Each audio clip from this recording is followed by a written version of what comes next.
जय भीम दोस्तों, अम्बेडकरनामा में चंद्रभान जी आज फिर हाजिर हैं। अब तक आपने ये देखा कि चंद्रभान जी का इंटरव्यू मैं कर रहा था, लेकिन आज चंद्रभान जी ने कहा है कि मैं आपका इंटरव्यू करूंगा, मैं सवाल पूछूंगा और आपको बोलना है।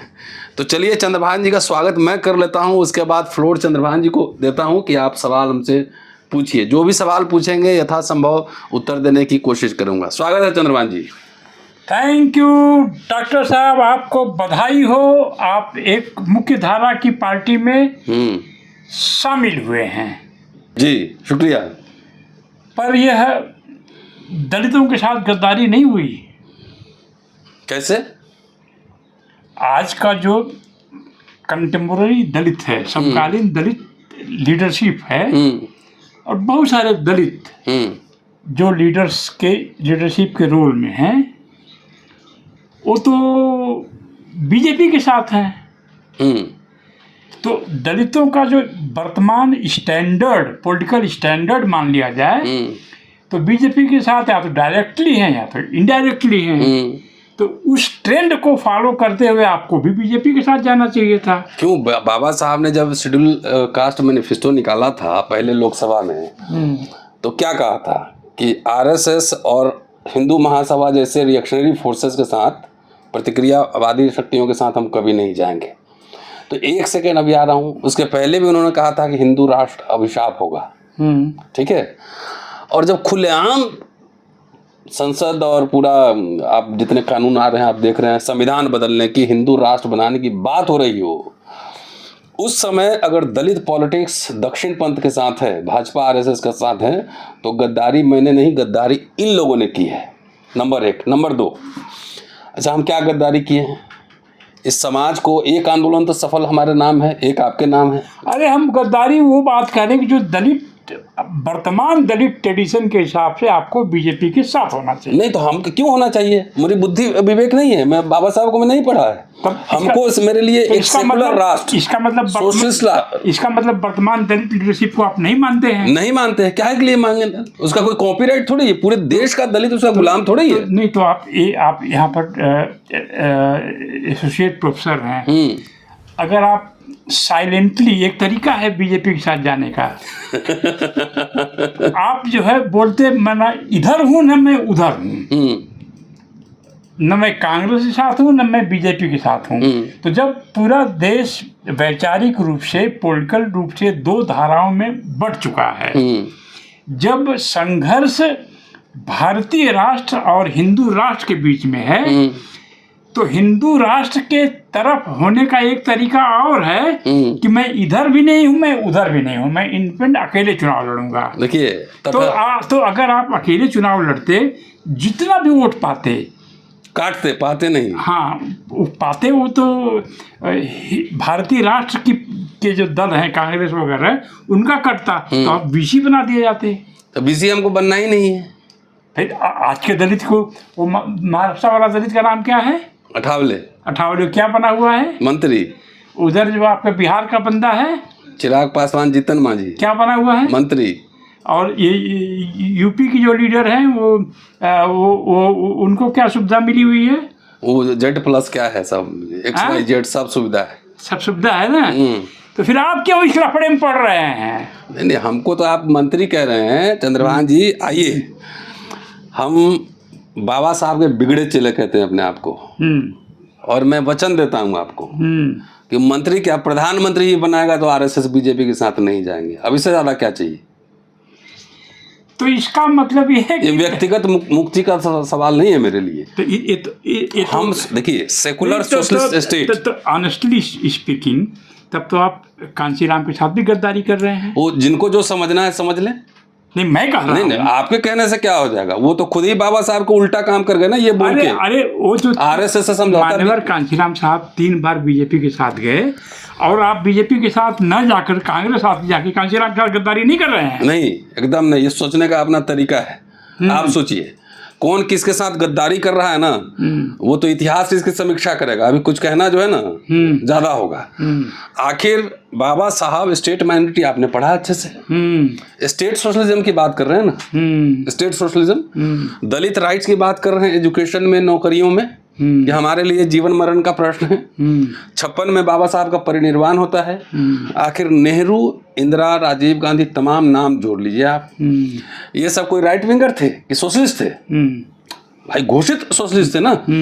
पब्लिक सेक्टर यूनिट बनाए, school, college, university, medical college, engineering college, शोध संस्थान खोले और उसमें रिजर्वेशन लगाया बकायदा। इंदिरा जी का तो पूरा चिट्ठी है। अरे आप डॉक्टर साहब कहाँ हैं? आप मान्यवर कांशीराम साहब को पढ़िए, ये सब चमचे हैं।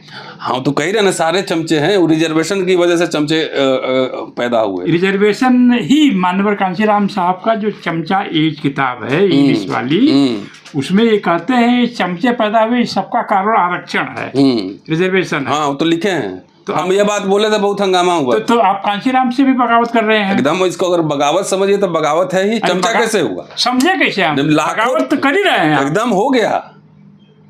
अरे बाप रे, क्या होगा? आप ये बताइए कि फिर आप हमको देखिए वो जो महाराष्ट्र वाला है, क्या नाम है उसका? अठावले।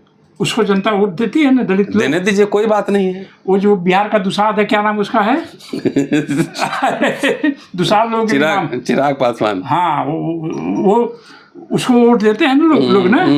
तो लोग वोट देके अपने पांव पे कुल्हाड़ी मार रहे हैं ना। अब बीएसपी की जो बसपा पार्टी के जो लीडर है, क्या नाम उनका, जो भी होगा, उनको वोट देते हैं ना?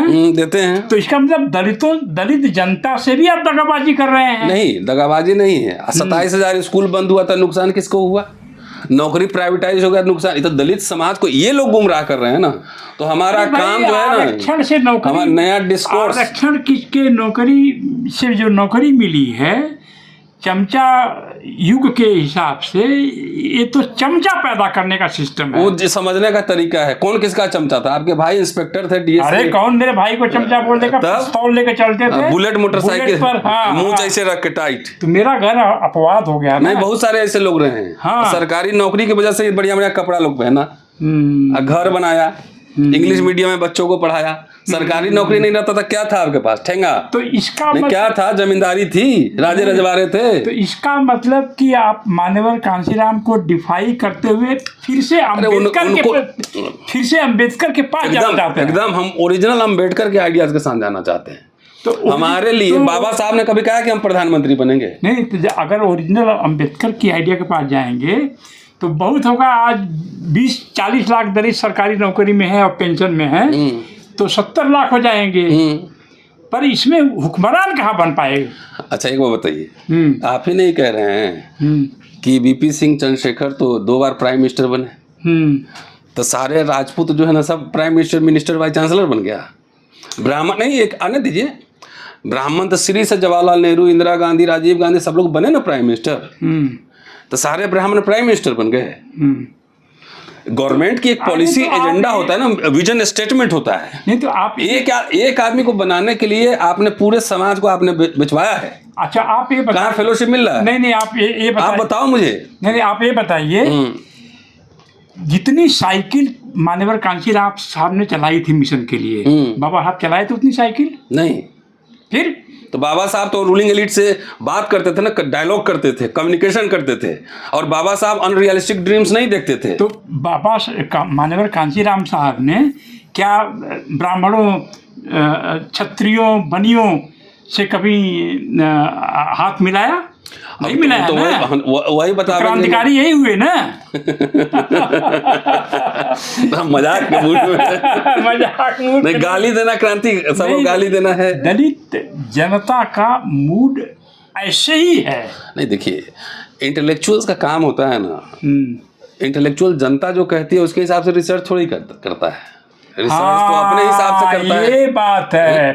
कई बार मैं भी यही सोचता हूँ कि दुनिया में जहाँ भी बड़े बड़े परिवर्तन हुए हैं, यूनिवर्सिटी से हुए ना, तो इंटेलेक्चुअल से शुरू किया। हाँ, कार्ल मार्क्स ले लीजिए, सब इंटेलेक्चुअल सब था ना, लाइब्रेरी में पढ़ता था। जनता तो ऐसी होती है, बाबा साहब खुद ही एग्जाम्पल है। उसको मूर्ति बना दीजिए, वहाँ तेलंगाना में बनी है ना, ढोल नगारा बना दीजिए, खुश हो जाए। और वो पार्क बना दीजिए, तो जनता तो इसी में खुश जाती है। हाँ, तो वो नैरेटिव एक लंबे समय में बना कि आप जो है दलितों में एक दलित पॉलिटिक्स में एक इंटेलेक्चुअल डायमेंशन जोड़ना चाहते हैं। डेफिनेटली। बाबा साहब क्या बोल रहे हैं बार बार कि एक पॉलिटिशियन, उन्होंने पॉलिटिकल रिपब्लिकन कॉलेज भी खोला था ना, जो एमएलए एमपी बनेगा उसका सिलेबस बनाए थे, हम उसको ये लेक्चर देंगे तमाम, आपने देखा होगा।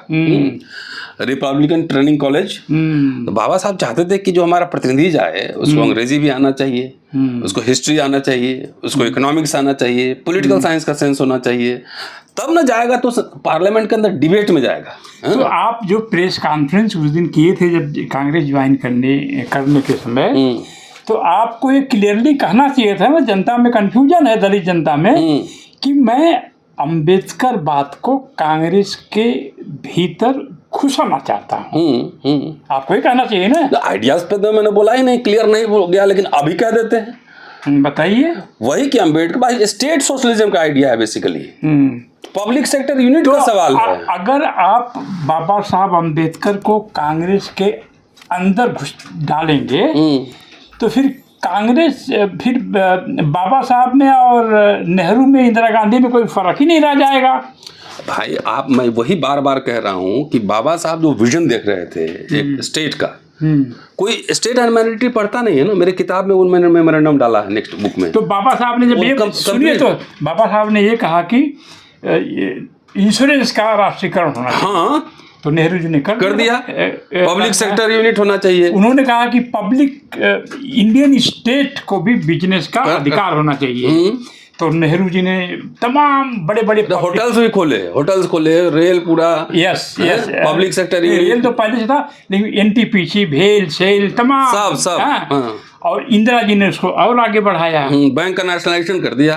तो 14 इसका मतलब आप कहीं न कहीं बाबा साहब एक फिलासफर, एक आर्किटेक्ट जी, और नेहरू, इंदिरा गांधी, बाद में राजीव गांधी, और उसके बाद में मनमोहन सिंह जो थोड़ी बहुत मेरी बात मान लेते थे, इसको एक साथ मिला के दलितों के एडवांसमेंट का रास्ता खोलना चाहते हैं। डेफिनेटली।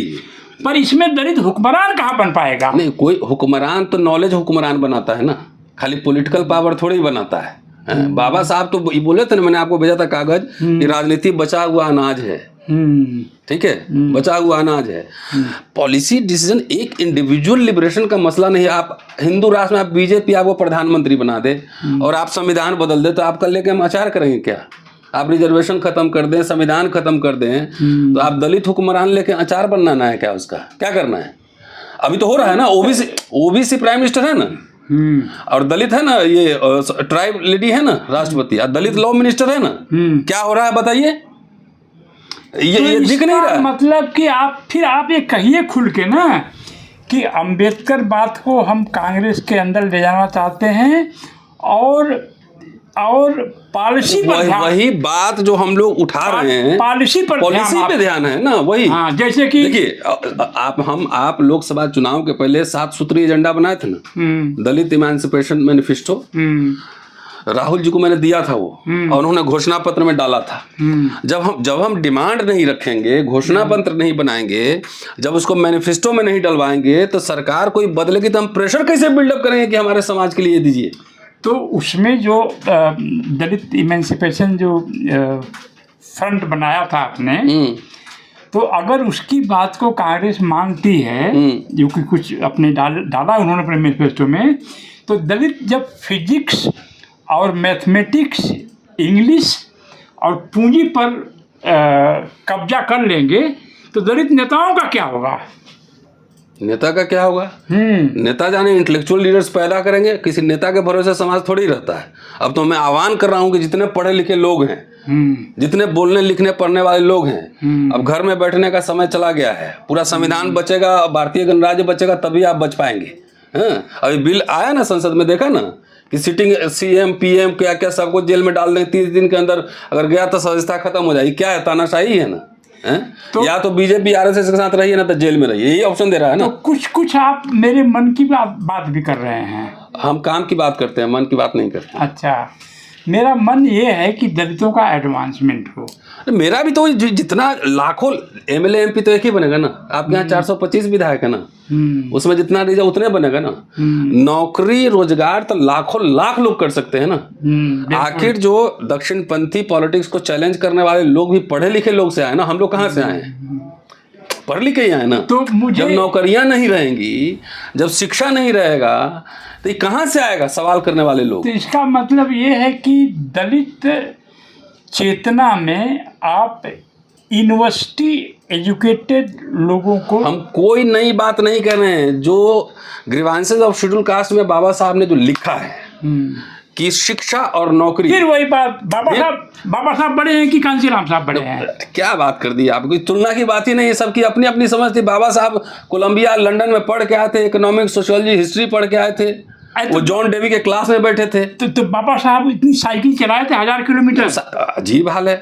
आप खेत में जो है आप गन्ना उगाते हैं, आप ले मेरिडियन होटल में जो है ना उसका रेट फिक्स होता है। वो ठीक है, चेतना जगाए राजनीतिक चेतना, लेकिन अगर चेतना दक्षिण पंथ की ओर जा रही है तो सवाल उठेंगे।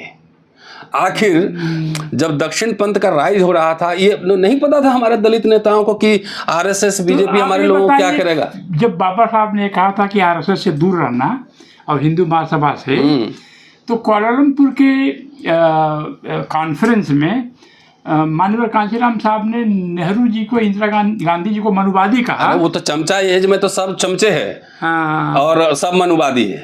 ठीक है, ये कह दिया। अब उनकी जो समझ थी उन्होंने किया, अब हम 21वीं सदी का नया डिस्कोर्स पैदा करेंगे।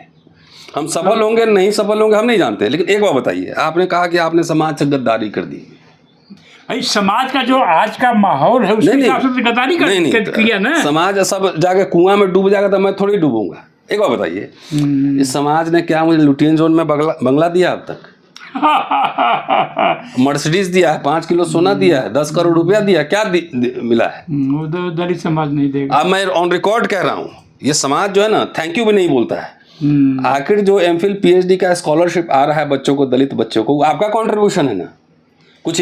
नौकरी पढ़ाई कोई एजेंडा पे नहीं। मुझे तो कहते हैं सब रोस्टर नहीं, रोस्टर का आंदोलन हम लोग चलाए, कोई नेता चलाया था। सुप्रीम कोर्ट के ऑर्डर को पार्लियामेंट से टर्न डाउन कराया गया, 200 पॉइंट रोस्टर। आप जो है शिक्षा का जो चलाए थे आप उत्तर प्रदेश में, तो हजार को नौकरियां मिली ना, ये कंट्रीब्यूशन नहीं है? किस नेता ने आज तक एक राष्ट्रीय नीति बनवाई है? ये सब आप बताओ मुझे। अम्बेडकर, बाबा साहब के बाद नेहरू, इंदिरा, इन सब के बाद राजीव गांधी, कोई एक दलित नेता मुझे बता दे कि SC ST के लिए उसने कोई नेशनल पॉलिसी बनवाया, कोई बता दे मुझे। तो नेशनल पॉलिसी से फिर वही बात आ गई, नेशनल पॉलिसी से दलित हुक्मरान थोड़ा हमको हुक्मरान नहीं बनाना है ना। वो जो हुक्मरान का डिफिनेशन है ना, वही तो गड्ढा में डाल दिया पूरे दलित राइट्स को। नशा में खाली राजनीति करना है, चुनाव लड़ना है, CM PM बनना है, फॉर व्हाट? इतने तो 131 सांसद है ना, इसीलिए अभी भी है ना। कल ही अमेरिका में उसमें से एक RSS प्रधानमंत्री बना दे, सुन लीजिए, बना दे, तो सरकार के RSS के एजेंडा में क्या फर्क आएगा? कल एक अमेरिका से हमारी एक दलित नौजवान से बात हो रही थी, वो वीडियो देखेंगे भी। वो कोलंबिया यूनिवर्सिटी से उन्होंने अभी PG किया है, PhD के लिए इनरोल हुए हैं। वो आपके बारे में पूछ रहे थे कि क्या ये उन्होंने ज्वाइन किया है, ठीक है, अच्छी बात है। फिर बाद में थोड़ा बहस हो गई, तो सार्थक बहस, नेगेटिव नहीं। तो मैंने उनसे यही कहा कि आप कोलंबिया यूनिवर्सिटी से पढ़े हैं, यहीं से बाबा साहब पढ़े हैं, तो दलित समाज में फिर से scholarship, fellowship, freeship, special drive, special component plan, वो कंट्रोवर्शियल है। वो जो दलितों को इंदिरा गांधी ने एक जिले में 30 40 दुकानें जो खोल के दिया था, तो आप ये क्या प्रॉमिस करेंगे अम्बेडकर रामा के दर्शकों के साथ कि आपकी कोशिश होगी कि फिर से सारे दलित बच्चों को फ्रीशिप, सारे बच्चों को स्कॉलरशिप और स्पेशल रिक्रूटमेंट ड्राइव, विदेश भेजने के लिए फेलोशिप, और हर जिलों में 30 40 दुकानें दलित नौजवानों को कोचिंग सेंटर खोलने। अच्छा, एक बात बताइए, अब मुझे बोलने दीजिए। इतना दिन से तो यही चला रहे हैं ना, यही आइडियाज पे काम कर रहे हैं। एक बात बताइए, समाज में इन चीजों को लेकर डिमांड है क्या? नहीं है ना। तो दलित जनता से धोखा कर रहे हैं ना। फिर एक मिनट, यही तो कह रहा हूँ, दलित जनता, हमारा समाज मुझे नहीं बताएगा ना कि मुझे क्या करना है। मुझे आर्टिकल लिखना है, किताब लिखना है, तो वो बोलेंगे तब लिखेंगे। इंटेलेक्चुअल का काम होता है दिशा निर्देश देना। अब तो मतलब कि दलित आप बात नहीं पूरा नहीं होने दूंगा पूरा। दलित जनता इंटेलिजेंट है कि आप इंटेलिजेंट हैं? अब ये तो समय तय करेगा ना। हुक्मरान बनने के चक्कर में तो स्कूल बंद हो गए, कहाँ से बनोगे हुक्मरान? नौकरी खत्म हो गया। 8,000 12,000 में दिल्ली में सिक्योरिटी का नौकरी कर रहा है, सब लोग कर रहे हैं वैसे, लेकिन सबसे ज्यादा मार तो दलितों में पड़ने वाली है ना। जमीन नहीं है, बिजनेस, सुनिए, जमीन नहीं है, बिजनेस नहीं है, कुछ भी नहीं है, तो नौकरी खत्म तो सारा स्टोरी ही खत्म हो जाएगा ना। तो एक बात पर हम लोग क्या प्राइवेटाइजेशन के खिलाफ जिस पार्टी का आप नाम ले रहे हैं नेता का, पार्लियामेंट में कितनी आवाज उठाए है, ये बोलिए। तो चलिए एक बात पर हम लोग सहमत हो जाएं कि दलित जनता को अब एक इंटेलेक्चुअल लीडरशिप की जरूरत है।